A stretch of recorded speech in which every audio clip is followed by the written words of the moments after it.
નમસ્કાર, આપ જોઈ રહ્યા છો મંતવ્ય ન્યૂઝ. મંતવ્ય ન્યૂઝમાં આપની સાથે હું છું બંસી. વાત કરવામાં આવે તો કોરોના જંગમાં સતર્કતા જ જિંદગી બચાવશે.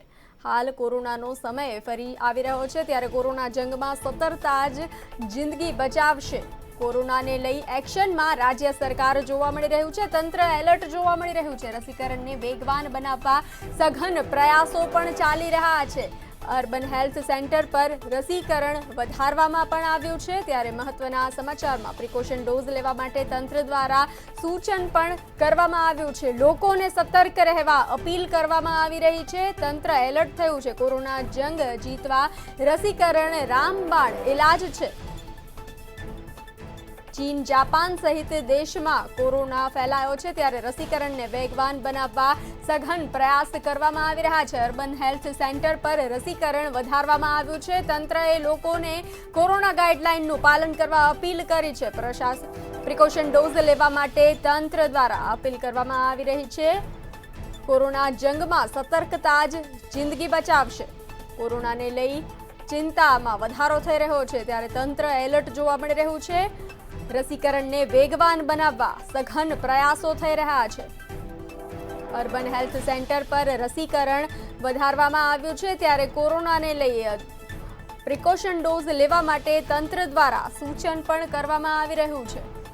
લોકો એલર્ટ થતા રહ્યા છે, સાથે સાથે તંત્ર પણ એલર્ટ જોવા મળી રહ્યું છે. કોરોના જંગ જીતવા માટે રસીકરણ રામબાણ ઇલાજ. કોરોનાની રસીમાં પણ વધારો, રસીકરણમાં પણ વધારો કરવામાં આવી રહ્યો છે. રસીકરણને વેગવાન બનાવવા સઘન પ્રયાસો થઈ રહ્યા છે. અર્બન હેલ્થ સેન્ટર પર રસીકરણ વધારવામાં આવ્યું છે. કોરોનાને લઈ કોરોનાની જંગ જીતવા માટે દરેક લોકો એલર્ટ થાય તેવી તંત્ર દ્વારા અપીલ કરવામાં આવી રહી છે. ત્યારે વાત કરવામાં આવે કોરોના જંગમાં સતર્કતા જ જિંદગી બચાવશે. કોરોનાને લઈ હાલ ચિંતા જોવા મળી રહી છે, ત્યારે કોરોનાને લઈ એક્શન મોડમાં રાજ્ય સરકાર જોવા મળી રહી છે.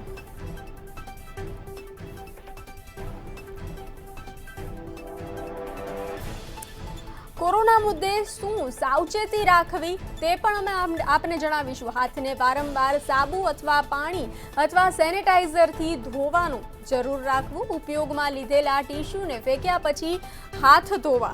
ત્યારે કોરોના મુદ્દે સાવચેતી અંગે અમે આપને જણાવી રહ્યા છીએ. હાથ ધોયા વિના પોતાની આંખ, કાન અને મોંને અડશો નહીં. પોતાના આંખ, કાન અને મોંને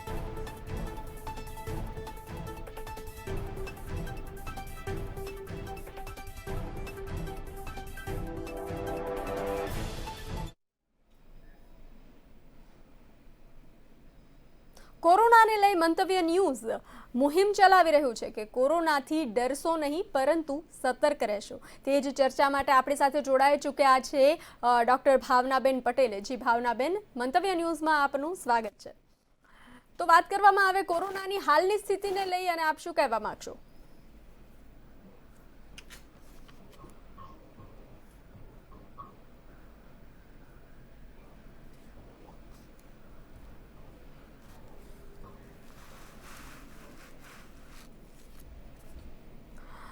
તો આ સાથે મંતવ્ય ન્યૂઝ મુહિમ ચલાવી રહ્યું છે કે કોરોનાથી ડરશો નહીં, પરંતુ તેનાથી સાવચેત રહેશો. તો કોરોનાથી સાવચેત રહેવા માટે તંત્ર પણ અપીલ કરી રહ્યું છે, સાથે મંતવ્ય ન્યૂઝ પણ અપીલ કરી રહ્યું છે. સામાન્ય સ્થળોએ સોશિયલ ડિસ્ટન્સિંગનું પાલન કરવું તે પણ ખૂબ જ જરૂરી છે. કોરોના મુદ્દે સાવચેતીને લઈને વાત કરવામાં આવે તો પ્રાથમિક લક્ષણ જણાય તો ડૉક્ટરનો તાત્કાલિક સંપર્ક સાધવો તે પણ જરૂરી છે. પ્રાથમિક લક્ષણ જણાય તો ડૉક્ટર પાસે જવું ખૂબ જરૂરી છે. તાવ, શરદી, ઉધરસ અને કફ જેવું લાગે, તેના લક્ષણ દેખાય તો તુરંત જ ડૉક્ટરનો સંપર્ક કરવો અને સોશિયલ ડિસ્ટન્સિંગનું પાલન કરવું. જી ભાવનાબેન, જે રીતે કહેવામાં આવે તો હાલની કોરોનાની જે સ્થિતિ જણાઈ રહી છે તેને લઈ અને આપ શું કહેશો? હાલની જે કોવિડની સ્થિતિ છે એ પ્રમાણે મારું એ મંતવ્ય છે કે સૌથી પહેલા પ્રિકોશન રૂપે તમારે સૌએ બુસ્ટર ડોઝ જરૂરથી લઈ લેવો જોઈએ, કારણ કે વેક્સિનેશન એક એવી વસ્તુ છે જે આપણને કોરોનાના જે આવનારા ફ્યુચર આઉટબ્રેક છે એનાથી બચાવી શકે છે. તો વેક્સિનેશન જરૂરથી લઈ લેવું જોઈએ. એ મારું મેઇન એડવાઇસ તો એ જ છે કે સૌથી પહેલા વેક્સિનેશન. તમારું કમ્પ્લીટ કરવું જોઈએ, કારણ કે એક્ટિવ ઇન્ફેક્શન દરમિયાન જો આપણે વેક્સિનેશન લઈએ તો એ એટલું અસરકારક સાબિત નહીં થાય. ઇન્ફેક્શન આવે એની પહેલા જો વેક્સિનેશન લઈ લઈએ તો એ વધારે અસરકારક સાબિત થાય. જી ડૉક્ટર, આપણે જે રીતે વાત કરી છે વેક્સિનેશનને લઈને, તો વેક્સિન જે છે બોડીમાં કઈ રીતે વર્ક કરે છે? વેક્સિન બોડીમાં એવી રીતે વર્ક કરે છે, વેક્સિન એ આપણી એક ડિફેન્સ મિકેનિઝમ છે. ડિફેન્સ મિકેનિઝમ કહીએ તો જેમ કે કોઈ પણ મિલિટરીમાં અગર તમને તમારા સામેવાળા દુશ્મનો વિશે ખબર હોય અથવા તો તમને થનારા અટેક વિશે ખબર હોય તો તમે સુસજ્જ રહો, તમે એના પ્રમાણે પ્રિપેર રહો. તો વેક્સિન પણ એક એવી વસ્તુ છે, બેઝિક લોજિક એ છે કે આપણે પહેલા આપણા બોડીની અંદર કિલ્ડ વાયરસ અથવા તો એના જેવું સિમિલર ઇન્ફેક્શન ઇન્ટ્રોડ્યુસ કરીએ છીએ, એટલે આપણી ઇમ્યુન સિસ્ટમ એના પ્રત્યે જાગૃત થઈ જાય છે. એના કારણે શું થાય છે, ઇમ્યુન સિસ્ટમને એક તો સૌથી પહેલી મેમરી ક્રિએટ થાય છે કે આવું કોઈ ઇન્ફેક્શન અગર ફ્યુચરમાં આપણને થશે તો આપણે એની સામે કેવી રીતે પ્રિકોશન લઈશું, કેવી રીતે લડી શકીશું.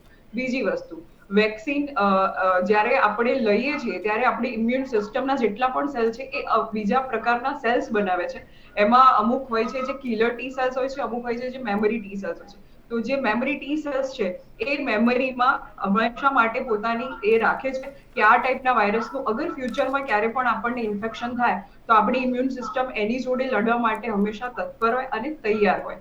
એટલે વેક્સિનેશન એ આપણા બોડીની ઇમ્યુન સિસ્ટમને ફ્યુચર એટેક માટે તૈયાર કરવા માટેનું એક મિકેનિઝમ છે. એટલે વેક્સિન આ રીતે વર્ક કરે છે. અને બુસ્ટર ડોઝ કેવી રીતે વર્ક કરે છે, તો બુસ્ટર ડોઝમાં એવું હોય કે જ્યારે આપણે 1 કે 2 ડોઝ લઈ લીધા એના પછી થોડા ટાઈમ સુધી એની ઇમ્યુનિટી વ્યવસ્થિત રહે છે. એના પછી શું થાય કે વીનિંગ ઇફેક્ટ આવે છે, એટલે કે જે વેક્સિનના પછી ઇમ્યુનિટી જે આપણી એક્ટિવેટ થઈ હોય એ ધીમે ધીમે ઓછી થતી જાય છે. તો અગર એક બુસ્ટર ડોઝ લાગી જાય તો ફરીથી રિમાઇન્ડર થઈ જાય છે આપણા ઇમ્યુન સિસ્ટમને કે યસ, આવો વાયરસ ફરી ક્યારેક આવે તો આપણે એની સામે વ્યવસ્થિત રીતે લડી શકીએ અને એના સિમ્પટમ્સ ઓછા થઈ શકે અથવા તો આપણને ઇન્ફેક્શન ન લાગી શકે. તો એ રીતે વેક્સિન વર્ક કરતી હોય છે. જી ડૉક્ટર, જે રીતે પૂછવામાં આવે તો પ્રેગ્નન્ટ લેડી વેક્સિન લઈ શકે છે? Yes, of course.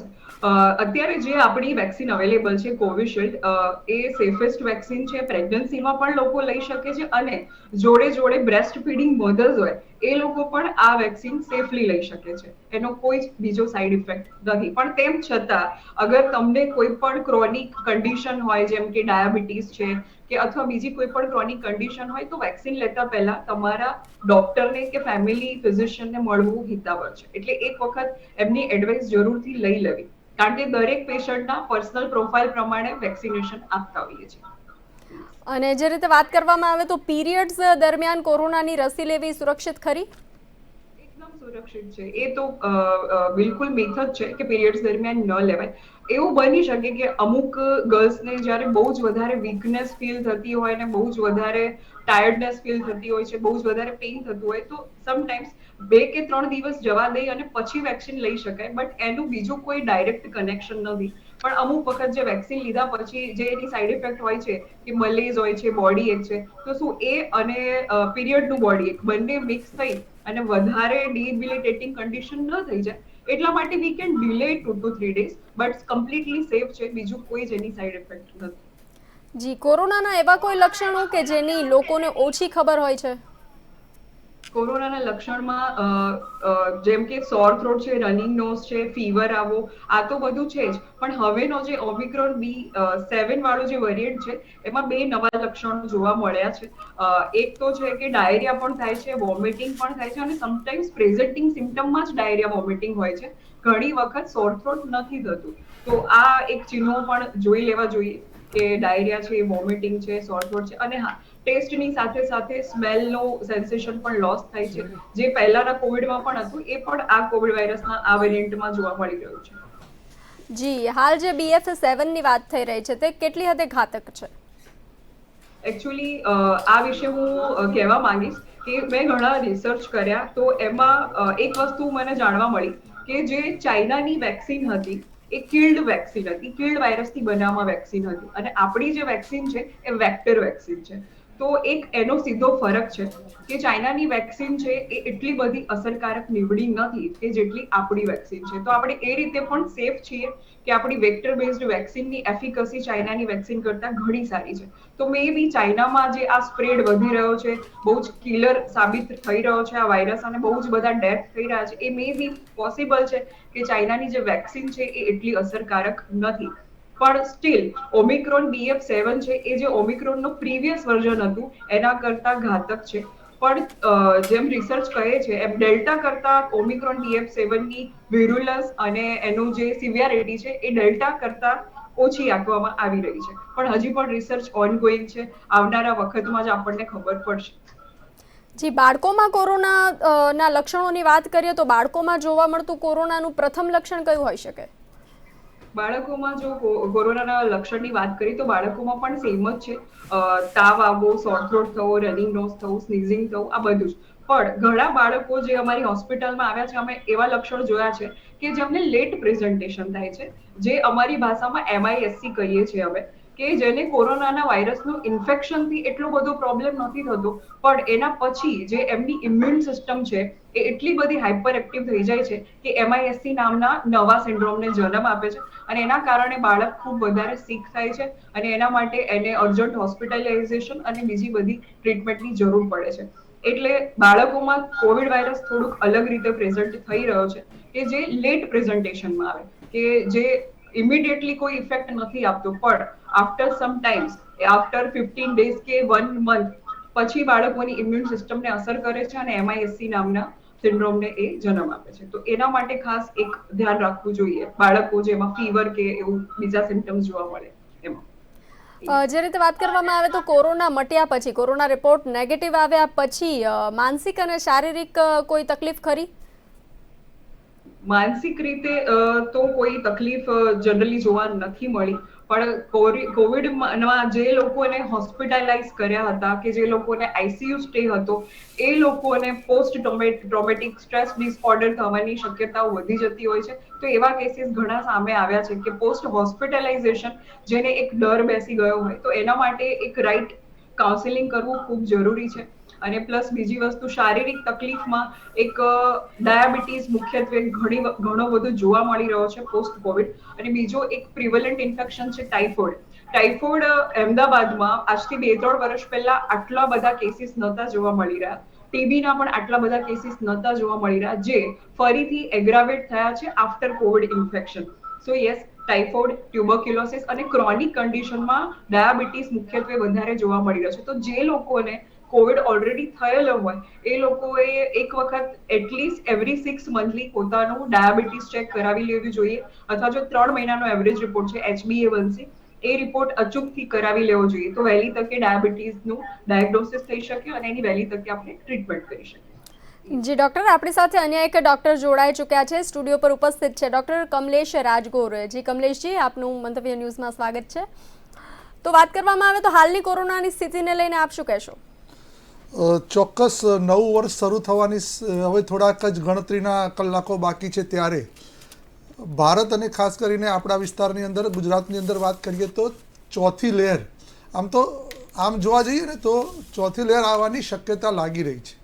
અને એટલા માટે લાગી રહી છે કે ચાઇનાની અંદર દરરોજના 10 લાખ પેશન્ટો BF.7 ઓમિક્રોન જે આ વેરિયન્ટ છે એનાથી સંક્રમિત થઈ રહ્યા છે.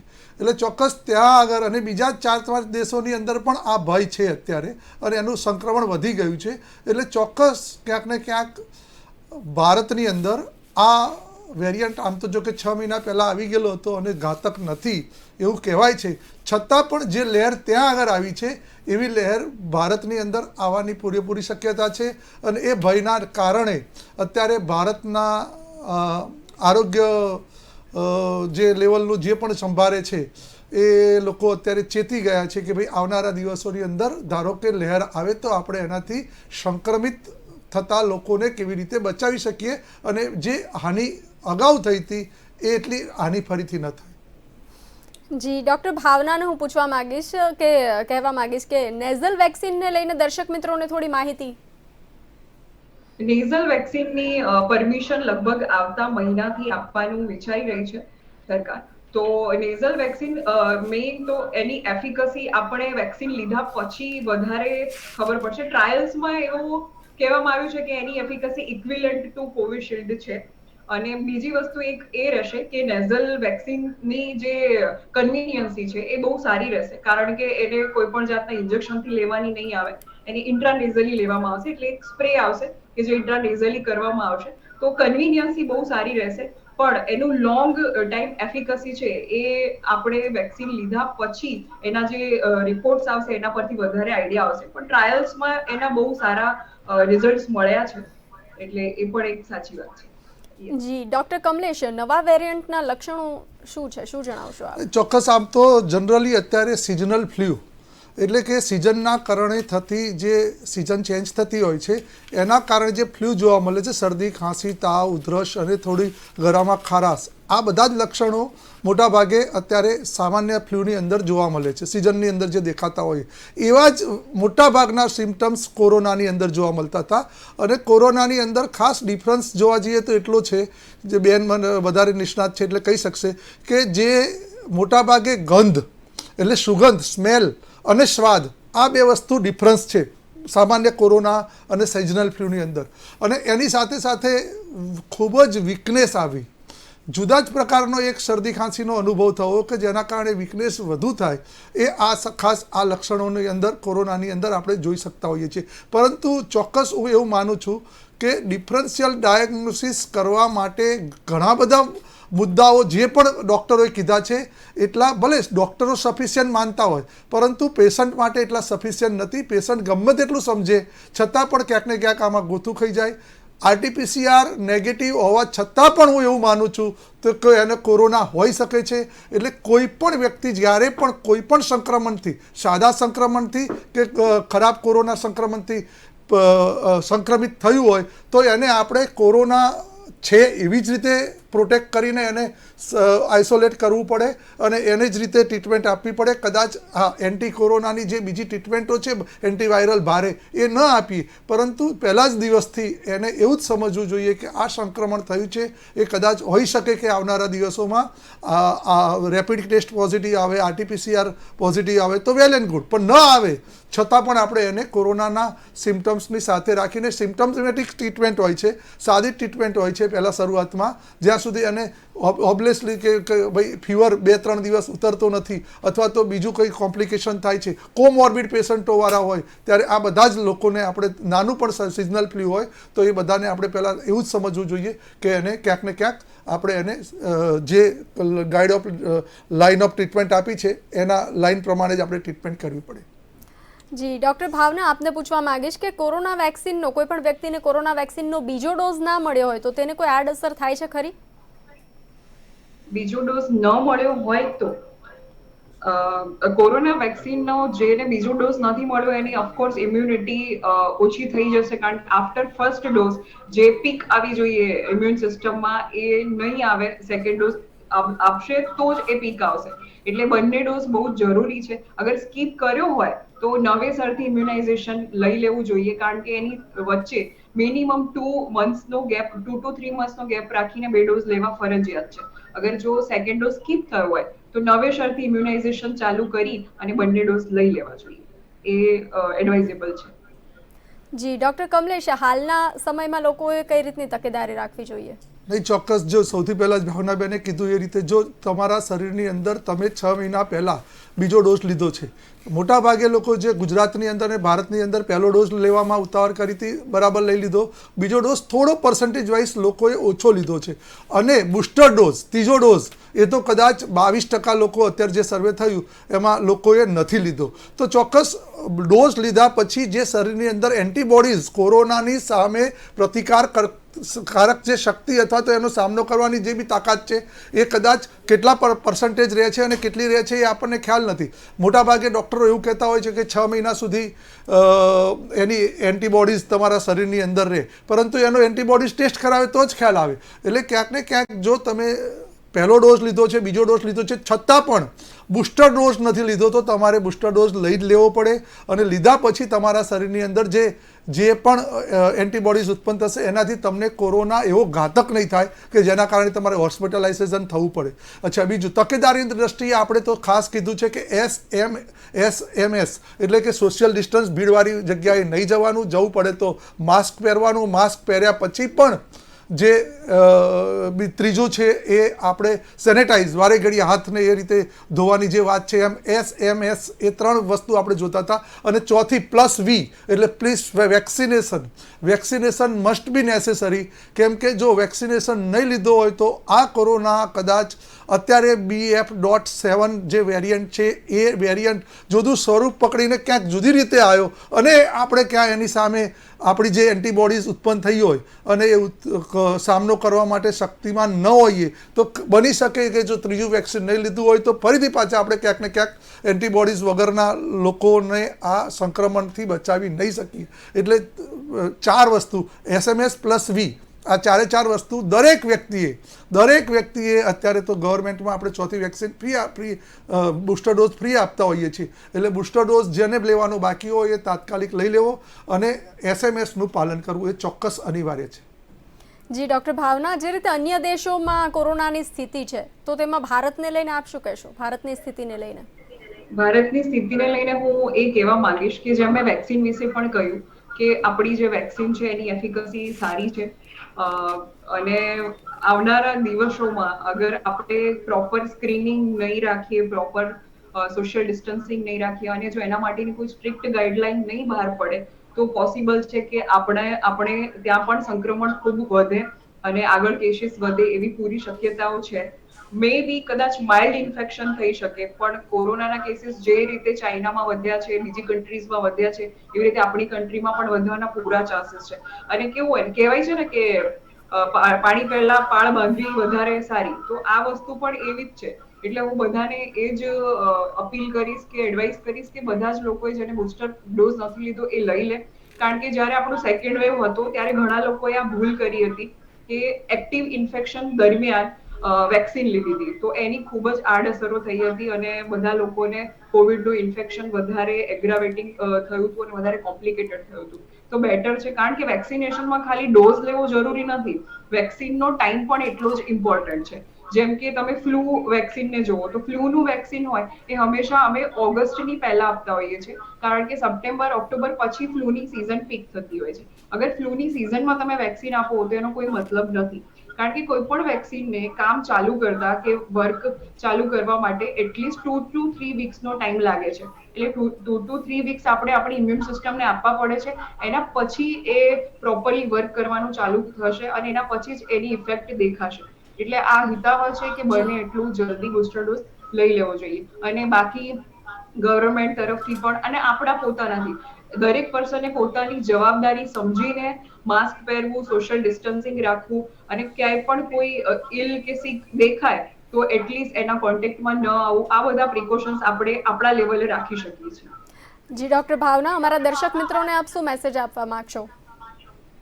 બસ મેં મારી વાતમાં જે પ્રમાણે કહ્યું છે એમ કે સોશિયલ ડિસ્ટન્સિંગ રાખો, માસ્ક ક્યારે પણ ન હટાવો, કારણ કે આપણે કોરોનાને હટાવવા માટે જો જંગ લડવી પડશે તો પછી માસ્ક એનું સૌથી મોટું અને પ્રાઇમ હથિયાર છે.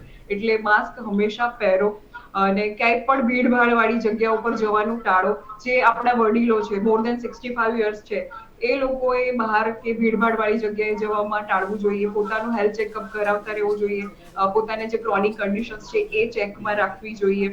ભૂલકાઓને માટે પણ, કારણ કે જે વેક્સિન છે 12 વર્ષથી ઉપરના માટે છે, તો એના નીચેના જેટલા પણ ભૂલકાઓ છે એ લોકોને બી વ્યવસ્થિત પ્રિકોશન રાખવા જોઈએ. એમને પણ ભીડભાડ વાળી જગ્યાએ કે અનનેસેસરી એક્સપોઝર ન થાય એનું ખાસ ધ્યાન રાખવું જોઈએ. અને હાથ જે વારંવાર ધોવાની વાત કરીએ છીએ, સેનિટાઈઝ વાપરવાની વાત કરીએ છીએ, એ પણ અમલમાં લાવવી ખૂબ જરૂરી છે.